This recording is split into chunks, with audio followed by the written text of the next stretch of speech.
I found my daughter shivered outside on New Year's while her family laughed by the fire. The windshield wipers fought against the December snow as I turned onto Maple Grove Drive, my heart lighter than it had been in months. Sarah's favorite chocolate cake sat carefully balanced in the passenger seat, the same German chocolate recipe her mother used to make before the cancer took her 3 years ago.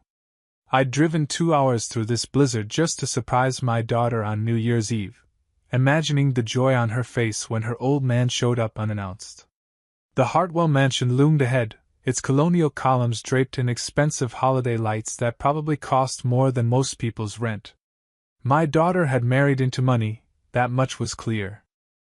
Richard Hartwell III came from old Connecticut wealth, the kind of family that had their names on hospital wings and country club plaques. When Sarah brought him home 2 years ago, I'd been cautiously optimistic. He seemed decent enough, if a little stiff around the edges. I parked behind a line of luxury cars, BMW, Mercedes, a Bentley that gleamed even under the streetlights. Through the frosted windows, I could see the warm glow of a grand living room, shadows moving around what looked like a roaring fireplace. Laughter drifted out into the night, the kind of hearty, wine-soaked laughter that comes from good food and better company. But as I approached the front door, cake box in hand, something made me pause. There, huddled on the wraparound porch, sat a figure in a thin sweater. My heart stopped. Sarah? My daughter looked up, and the smile that spread across her face was so forced it might as well have been painted on. Even in the dim porch light, I could see her lips were blue, her shoulders shaking from more than just the cold. Dad! What are you doing here? She jumped up quickly, wrapping her arms around herself. I was just getting some air. You know how stuffy these big family gatherings can get. But I knew my daughter. I'd raised her from the time she could barely walk, through scraped knees and broken hearts, through her mother's illness and the grief that followed. I knew when Sarah was lying, and she was lying now. Sweetheart, it's 15 degrees out here. I set the cake down and immediately shrugged off my winter coat, draping it around her shoulders. How long have you been outside? Oh, not long at all, she said, but her voice cracked slightly. That's when I saw them, tiny ice crystals on her cheeks where tears had frozen against her skin. The rage that hit me was immediate and volcanic. Someone had made my little girl cry. Someone had left her out here in the freezing cold on New Year's Eve while they stayed warm inside. Through the window, I could see her husband Richard gesturing animatedly to a group of well-dressed relatives, a brandy snifter in his hand. His mother, Eleanor Hartwell, was holding court near the fireplace, her perfectly manicured hands moving as she told what was clearly a hilarious story. The whole scene looked like something out of a Christmas card, if Christmas cards featured families who abandoned their own on the porch. Sarah, honey, what really happened? She pulled my coat tighter around her shoulders and looked away. It's nothing, Dad. Really. I said something at dinner that rubbed Eleanor the wrong way. You know how it is with in-laws. Sometimes you need to step away and let things cool down. But I'd heard the laughter from inside. If someone was cooling down, they were doing it alone. What did you say? She hesitated, glancing toward the window where her husband's family continued their celebration. I suggested that maybe this year we could spend Christmas at our apartment instead of here. You know, start our own traditions? Eleanor said that was presumptuous, that family traditions exist for a reason. Richard agreed with her, said I was being ungrateful for everything his family has given us. The picture was becoming clearer, and I didn't like what I was seeing. So they sent you outside? No, Dad, it wasn't like that. I came out here on my own. I just needed some air, needed to think. But her voice was getting smaller with each word, the way it used to when she was 7 years old and trying to convince me she hadn't broken Mom's favorite vase. Inside, someone had turned up the music. I could hear the countdown preparations beginning, someone testing a microphone, others calling for champagne. It was 11:47 p.m. In 13 minutes, it would be a new year, and my daughter was spending the final moments of this one shivering alone in the cold. I pulled her into a hug, feeling how thin she'd gotten since the wedding. You're coming inside with me right now. Dad, please don't make a scene. It'll just make things worse. Make things worse? What could be worse than this? Sarah Elizabeth, I said, using the voice that had gotten her through homework battles and teenage rebellion. No daughter of mine spends New Year's Eve frozen on a porch while her family celebrates inside. We're going in there, we're getting you warmed up, and if anyone has a problem with that, they can take it up with me. She looked up at me with those same green eyes that had melted my heart when she was born, and for just a moment, I saw my little girl again, not the subdued woman she'd become since marrying into the Hartwell clan. Okay, Dad? But promise me you'll be nice? I picked up the cake box and offered her my arm. I'm always nice, sweetheart. As we walked toward that front door, I made a silent promise. Whatever was happening in this house, whatever had put those frozen tears on my daughter's face, it was going to stop. I didn't know how yet, and I didn't know when, but it was going to stop. The laughter grew louder as we approached the door, and I plastered on the same fake smile I'd seen on Sarah's face moments before. Time to meet the family. The moment we stepped through the mahogany front door, the warmth hit us like a wall, not just from the blazing fireplace, but from the sudden surge of attention directed our way.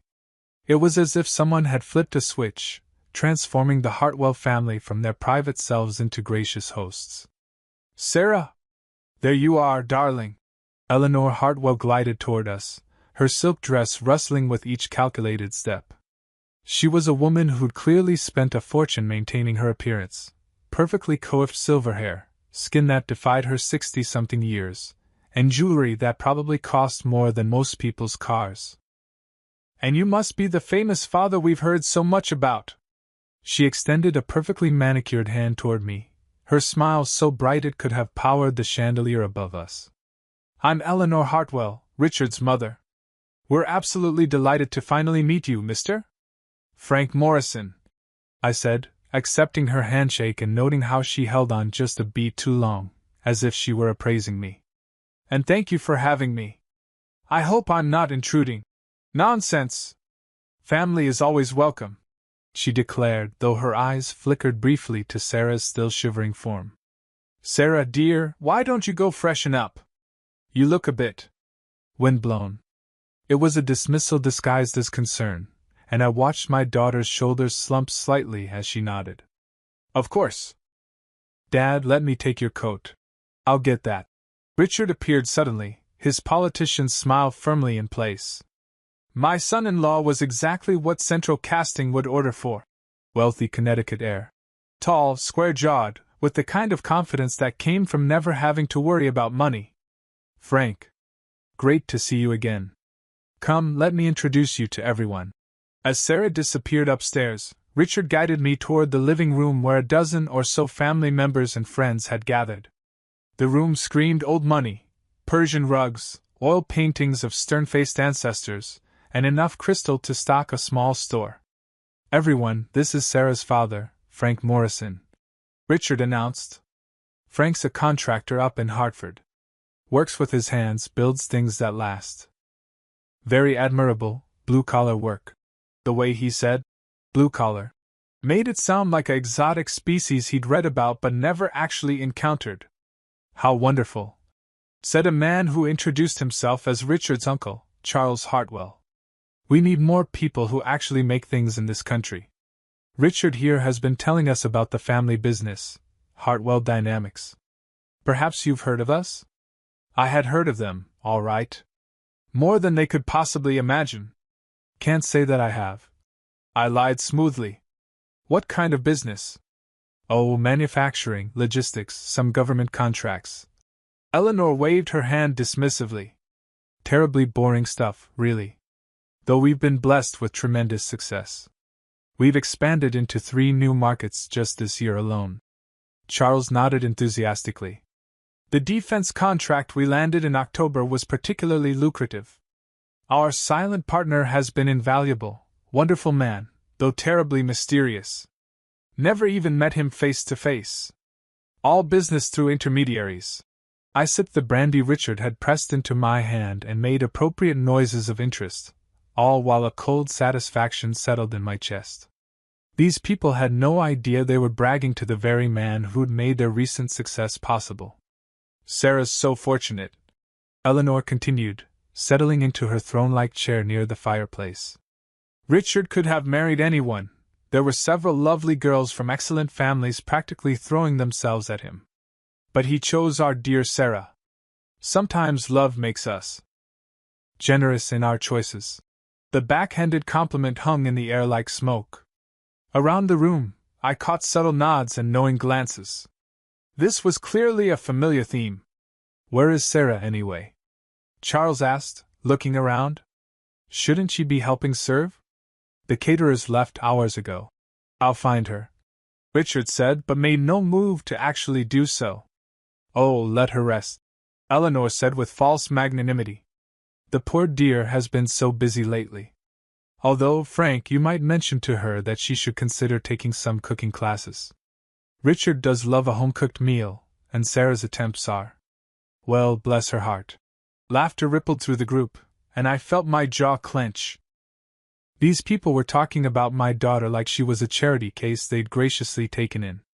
She's always been a wonderful cook, I said quietly. Her mother taught her well. Oh yes, of course. Eleanor's voice dripped with sympathy. Such a tragedy, losing her mother so young. Sarah mentioned she was. What was it? A teacher? A professor, I corrected. Literature at Hartford University. How nice, she said in a tone that suggested it was anything but. Sarah reappeared then, having changed into a dress that looked expensive but somehow seemed to diminish rather than flatter her. She moved quietly to the kitchen and returned with a tray of appetizers, serving everyone with the practiced invisibility of hired help. As I watched my daughter, my brilliant, funny, beautiful daughter, being treated like a servant in her own home, something crystallized inside me. These people had everything they wanted because of money I'd provided, and they were using that security to crush the spirit of the person I loved most in the world. The countdown to midnight had begun on the television, but all I could think about was a different kind of countdown, one that would end with the Hartwells learning exactly who they'd been taking for granted. At 11:58 p.m., I set down my barely touched brandy and found Sarah in the kitchen, mechanically loading the dishwasher while her family's laughter echoed from the living room. She looked up when I entered, and I saw something in her eyes that broke my heart, a dullness that hadn't been there before her marriage. I should get going before the roads get worse, I said softly. Of course, Dad. Thank you for coming. She dried her hands on a dish towel, her movements careful and controlled. And thank you for the cake. I'll save it for later. I pulled her into a hug, holding her longer and tighter than usual. She felt so fragile in my arms, like she might break if I squeezed too hard. When I pulled back, I cupped her face in my hands the way I used to when she was small and needed reassurance. Stay strong, sweetheart, I whispered, making sure my voice carried all the love and promise I could manage. Things are going to get better. I promise you that. Her eyes filled with tears she was too well trained to let fall. I love you, Dad. I love you too, baby girl. More than you'll ever know. Richard appeared in the doorway, checking his expensive watch. Leaving before midnight? That's too bad, Frank. We were just about to pop the champagne. Another time, I said, shaking his hand and noting how he barely looked at his wife. Thank you for the hospitality. Of course. Family is everything to the Hartwells. Drive safe now.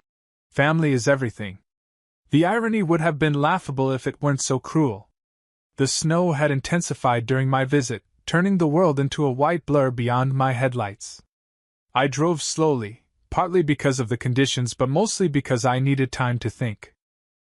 Every mile that passed brought more clarity to what I'd witnessed tonight. My daughter's hollow eyes. Eleanor's casual cruelty. The way they'd spoken about Sarah like she was an inconvenience they tolerated out of obligation. The sight of her serving them like hired help while they lounged by the fire she wasn't welcome to join. By the time I reached the Hartford city limits, my grief had crystallized into something harder and more focused. The Hartwells had made a fundamental mistake tonight. They'd shown me exactly who they were when they thought no one important was watching. I pulled into my driveway and sat in the truck for a moment, looking at my modest two-story house. The neighbors probably saw exactly what the Hartwells saw: a widowed contractor living quietly, making ends meet with honest work. The house needed paint, the driveway needed repaving, and I drove a 10-year-old pickup truck that had seen better days. It was a carefully maintained illusion. Inside, I poured myself a real drink, not the expensive brandy the Hartwells favored, but good Kentucky bourbon, and settled into my home office. The room the Hartwells would never see, where the real Frank Morrison conducted his business. My computer came to life, revealing a financial portfolio that would have made Richard's Uncle Charles weep with envy. 25 years of careful investing, started with the life insurance money from my wife's death and built through shrewd real estate deals and strategic stock purchases. When other contractors were buying bigger trucks and flashier equipment, I'd been buying undervalued properties and dividend stocks. I'd learned early that people saw what they expected to see. A contractor who lived modestly was exactly that, a contractor. They never looked deeper, never wondered if maybe that contractor had been quietly building wealth while they were busy flashing theirs. The irony was delicious. 3 years ago, when Hartwell Dynamics was struggling to secure financing for their expansion, my investment firm, Morrison Capital Holdings, had stepped in as a silent partner. I'd provided the capital that saved their business, all while they had no idea their daughter-in-law's blue-collar father was the man keeping their lifestyle afloat. I opened the Hartwell Dynamics file and studied the numbers. I owned 38% of their company through various shell corporations and holding companies. Not quite a controlling interest, but close enough to cause serious damage if I chose to. And after tonight, I was definitely choosing to. But this wouldn't be about destroying them out of spite. That would be messy, emotional, and ultimately unsatisfying. No, this would be surgical. Precise. I would take apart their world piece by piece, the same way they'd been dismantling my daughter's spirit. They thought they were untouchable, protected by old money and older connections. What they didn't understand was that new money, smart money, could be far more dangerous than anything their ancestors had built.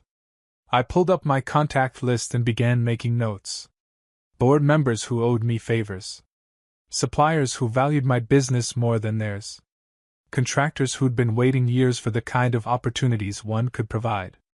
The Hartwells had spent tonight showing me how little they valued Sarah. Tomorrow, I'd begin showing them exactly what that mistake was going to cost them. I raised my bourbon toward the window, toward the direction of that mansion where my daughter was probably lying awake next to a man who didn't deserve her. "Happy New Year, sweetheart," I whispered. "Daddy's going to make everything right." The planning began immediately. January passed in a blur of carefully orchestrated phone calls and strategic meetings. While the Hartwells celebrated their New Year's success, I worked methodically to dismantle the very foundation of their arrogance. My first call was to David Chin, CEO of Pacific Defense Solutions. We'd done business together for 5 years, and I'd helped him secure 3 major contracts when his company was struggling. "Frank, good to hear from you." David's voice was warm through the phone. "What can I do for you?" "That Hartwell Dynamics contract you've been considering for the Nevada project," I said, cutting straight to business. "I'd recommend looking elsewhere." There was a pause. "Any particular reason?" "Quality concerns. Reliability issues. You know how it is, sometimes companies get too comfortable, start cutting corners." David didn't ask for details.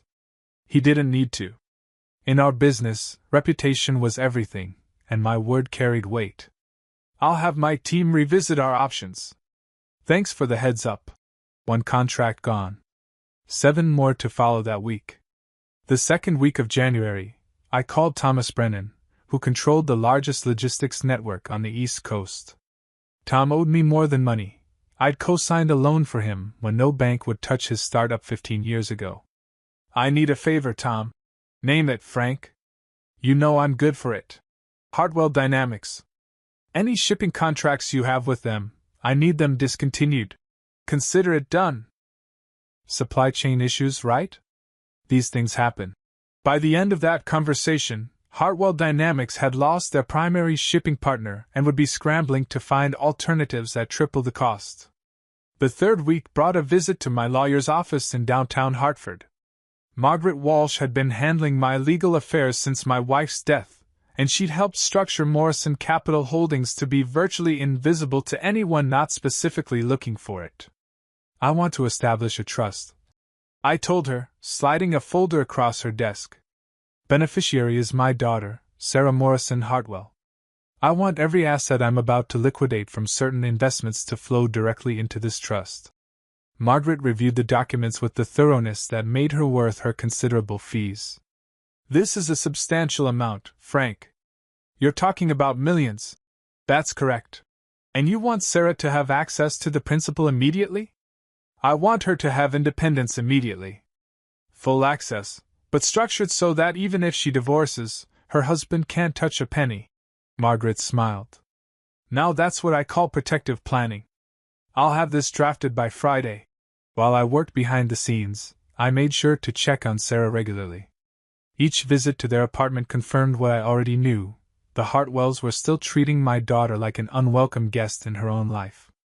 "Oh, hello, Frank," Richard said when he answered the door one evening in late January. He was dressed for what looked like a business dinner, while Sarah sat at their small kitchen table grading papers. She'd taken a part-time teaching position at a local community college, probably because the Hartwells made her feel like she needed to contribute financially. "Just dropping off Sarah's birthday gift," I said, holding up a small wrapped package. "Her birthday's not for 2 weeks," Richard said, checking his watch impatiently. "I know. I'll be out of town on business." Another lie, but a useful one. Sarah looked up from her papers, and I was relieved to see a genuine smile cross her face. "Dad! You didn't have to." "Of course I did. What kind of father would I be if I missed my little girl's birthday?"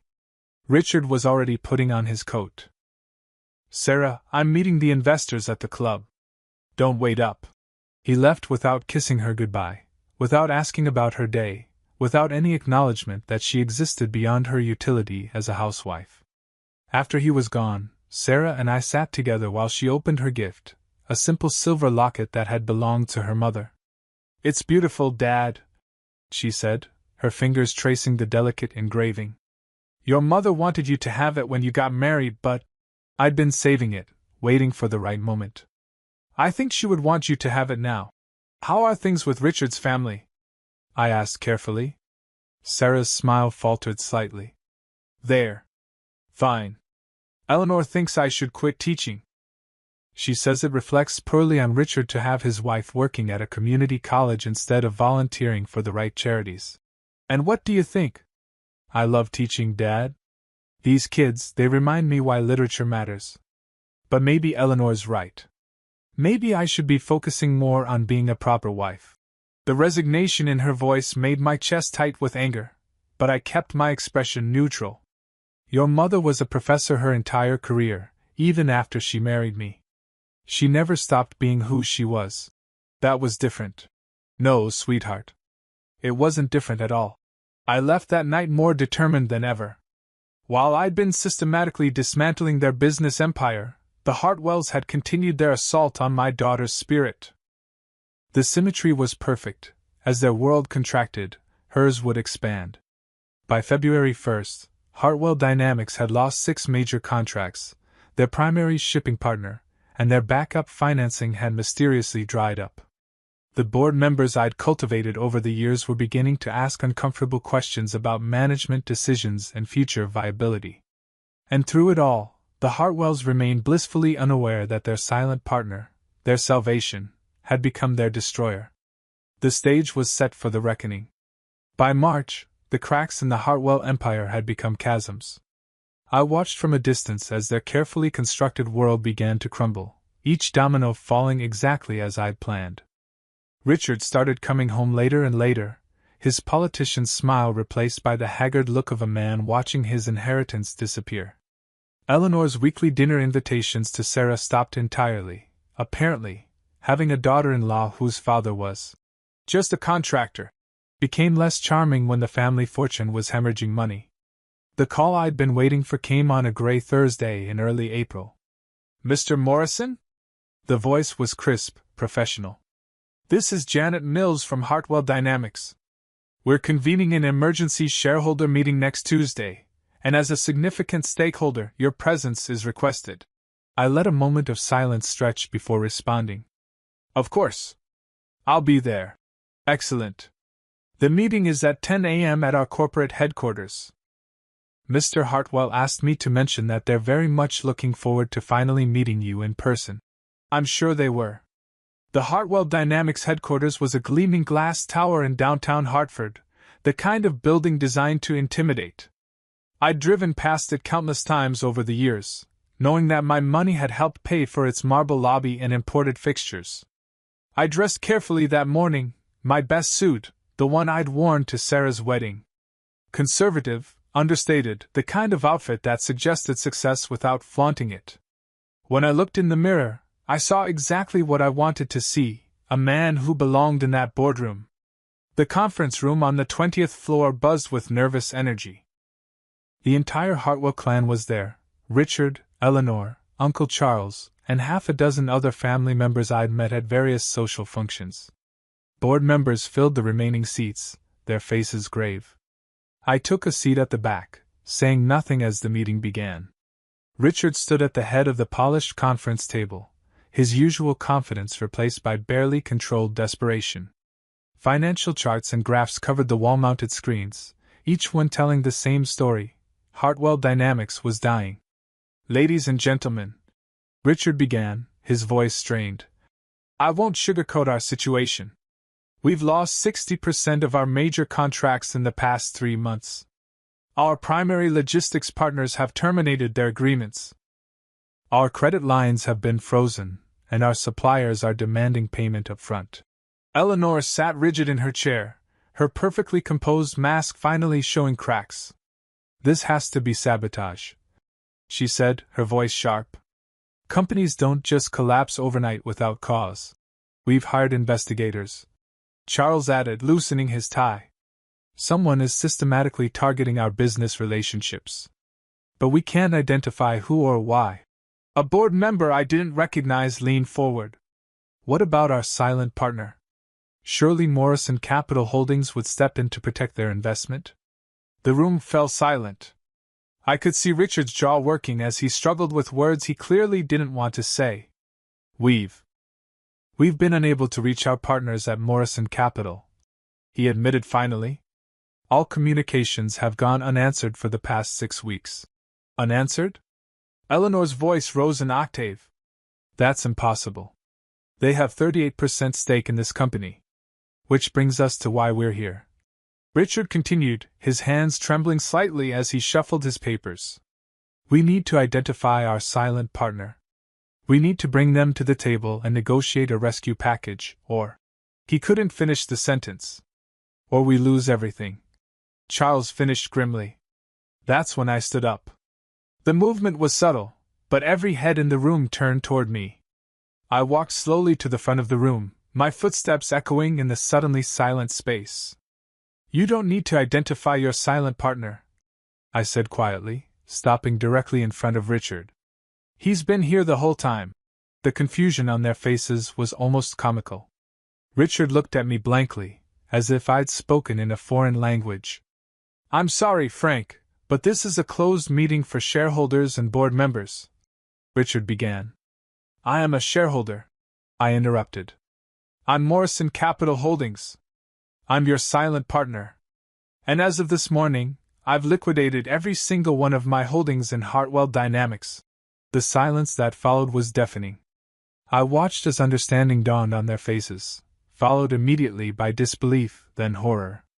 Eleanor was the first to find her voice. That's impossible. You're a contractor. You live in that little house." "I live modestly by choice," I said calmly.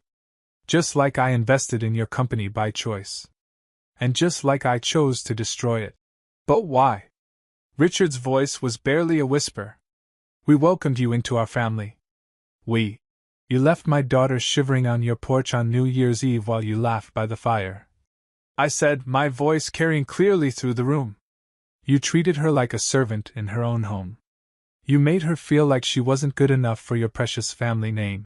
The memory of that night, Sarah's frozen tears, their casual cruelty, sharpened my focus. You built your empire on my money, and you used that security to crush the spirit of the person I love most in this world. I looked directly at Eleanor, then at Richard. You laughed by the fire while she froze. Now feel the chill yourselves. I turned and walked toward the door, leaving them in stunned silence. The assets I've removed from your company have been placed in trust for Sarah, I said without turning around. She'll never need your approval, your money, or your fake hospitality again. The door closed behind me with a soft click, sealing their fate. The Hartwell empire didn't just crumble, it collapsed with the spectacular finality of a controlled demolition. Within 6 months of that boardroom meeting, everything they'd taken for granted was gone. The mansion on Maple Grove Drive went first, sold to cover debts that multiplied faster than they could count them. I drove past it one evening in late summer and saw a foreclosure sign planted in the same manicured lawn where I'd found Sarah shivering 8 months earlier. The irony wasn't lost on me.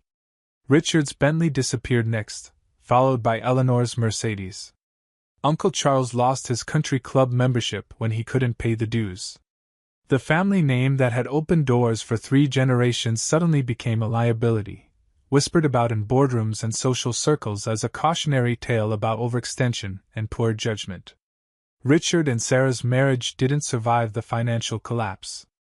Not because of the money, Sarah had never cared about that, but because the stress revealed who Richard really was when the props of privilege were stripped away. He became bitter, angry, looking for someone to blame for his family's fall from grace. That someone, predictably, was Sarah. If I hadn't married you, none of this would have happened. He'd screamed at her one night in July, his voice carrying through the thin walls of the modest apartment they'd been forced to move into. Your father destroyed everything out of spite. Sarah had called me that night, her voice small and shaky. Dad, I think I need to come home. You already are home, sweetheart, I told her. Check your email. The house I'd bought for her was nothing like the Hartwell mansion, no marble columns or grand staircases. But it was hers, completely and legally, purchased with funds from the trust I'd established. A charming Victorian on a quiet street in West Hartford, with a wraparound porch, a garden she could tend, and most importantly, a fireplace that would never exclude her. By September, Sarah had filed for divorce. By October, she'd moved into her new house. By November, I watched her plant tulip bulbs in her front yard, her face bright with something I hadn't seen in 2 years: hope. Richard had tried to contest the divorce settlement, of course. His lawyers demanded half of marital assets, not understanding that Sarah's trust fund had been established before their marriage and was completely protected from his claims. Eleanor hired private investigators to try to prove fraud or manipulation, but Margaret Walsh had structured everything perfectly. Every transaction was legal, every document properly filed. The Hartwells had no recourse except to accept what they never had to face before: consequences. On New Year's Eve, exactly 1 year after that horrible night on their porch, I found myself in Sarah's living room, helping her arrange logs in her fireplace. She'd invited a few friends from the community college where she now taught full-time, real friends who valued her for her mind and her heart, not her utility or her connections. I think that should do it, she said, stepping back to admire our handiwork. She was wearing jeans and a soft sweater, her hair pulled back in a simple ponytail. She looked younger than she had in years, like the daughter I remembered from before the Hartwells had tried to reshape her into their image of acceptability. The fire caught quickly, flames dancing cheerfully in the hearth. Sarah settled onto the couch beside me, tucking her feet under her like she used to do as a child during our movie nights. Dad, she said quietly, watching the flames, I know what you did. I kept my expression neutral. I don't know what you mean. Morrison Capital Holdings. The trust fund. The way Richard's family lost everything right after you met them. She turned to look at me, her green eyes bright with understanding. You destroyed them for me. There was no point in denying it. They hurt you. They did, she agreed. But you know what? I think I needed to see who they really were. Who Richard really was. If things hadn't happened the way they did, I might have spent years trying to be someone I'm not, trying to earn love from people who were never going to give it. Outside, we could hear fireworks beginning in the distance. Midnight was approaching, and with it, another new year. Do you regret it? I asked. Sarah considered the question seriously. The marriage? Yes. But not because of what I lost. Because of what I almost let them take from me. She reached over and squeezed my hand. You gave me myself back, Dad. You gave me freedom. As the countdown began on her television, I realized that revenge had never really been the point. Destruction had just been the necessary first step. What mattered was what came after. Sarah's laughter filling this warm room, her confidence returning day by day, her future stretching ahead without anyone else's limitations defining it. 10, 9, 8, the crowd on TV chanted. 7, 6, 5. Sarah joined in, grinning at me. 4, 3, 2, 1. Happy New Year! As fireworks exploded across the screen and Sarah hugged me tight, I understood something I hadn't quite grasped a year ago.